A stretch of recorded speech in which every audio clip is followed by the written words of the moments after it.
Welcome back to the bulletin. Kakinada జిల్లా తునిలో చిన్నారి missing mystery కొనసాగుతోంది. సిహెచ్ అగ్రహారంలో చిన్నారి అదృశ్యమై నెల రోజులు గడిచింది.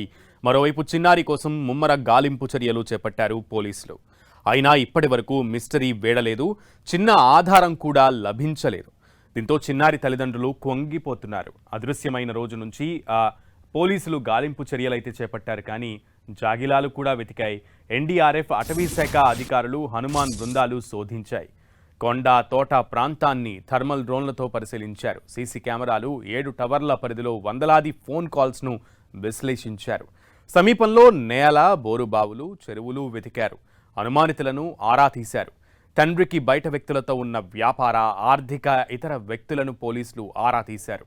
చిన్నారి కాళ్లకు ఉన్న వెండి పట్టీలు, మెడలో వెండి బిళ్ల ఎక్కడైనా లభ్యమవుతుందా అనే కోణంలో పోలీసులు దర్యాప్తు చేస్తున్నారు. Mobile tower data dump, call data విశ్లేషణ, డ్రోన్ సర్వేలు, ట్రాప్ కెమెరాలు, RFID పద్ధతులను కూడా ఉపయోగిస్తున్నారు. కొండపై జీడి పిక్కలు ఏరుకునేందుకు వచ్చే వారి ప్రాంతాలు, తల్లి స్వగ్రామం, సమీప గ్రామాల్లోనూ ఆరా తీశారు. చిన్నారి ఆచూకీ తెలిపితే ₹1,00,000 బహుమతి ఇవ్వనున్నట్లుగా ప్రకటించారు. చిన్నారి కనిపించిందని ఎక్కడి నుంచి సమాచారం వస్తే అక్కడికి ప్రత్యేక బృందాలను పంపించినట్లుగా పోలీసులు తెలిపారు.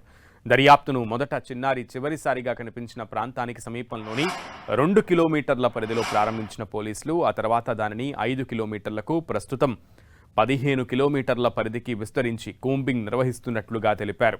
పోలీసుల దర్యాప్తు ఒకవైపు సాగుతుండగా మరోవైపు జ్ఞానేశ్వరి తండ్రి గణేష్ తన కూతురి ఫోటోతో ఉన్న మిస్సింగ్ పోస్టర్లు చేత పట్టుకుని ఊరూరా తిరుగుతున్నారు.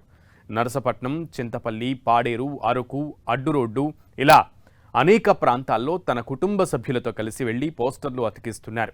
ఈ పాపను ఎవరైనా చూశారా అంటూ ఎదురైన ప్రతి ఒక్కరిని అడుగుతున్నారు.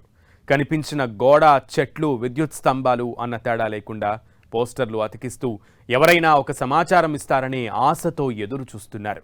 తన కూతురు ఎక్కడో సురక్షితంగానే ఉంటుందని ఇప్పటికీ నమ్ముతున్నారని ఆయన చెబుతున్నారు. జ్ఞానేశ్వరిని చివరిసారిగా చూసిన ఆమె తల్లి సుంకర భవానీ ఇప్పటికీ ఆ రోజు ఏం జరిగిందనో అర్థం చేసుకోలేకపోతున్నారు. పాప ఖచ్చితంగా తమ దగ్గరకు తిరిగి వస్తుందనే నమ్మకం ఉందని భవానీ చెబుతున్నారు.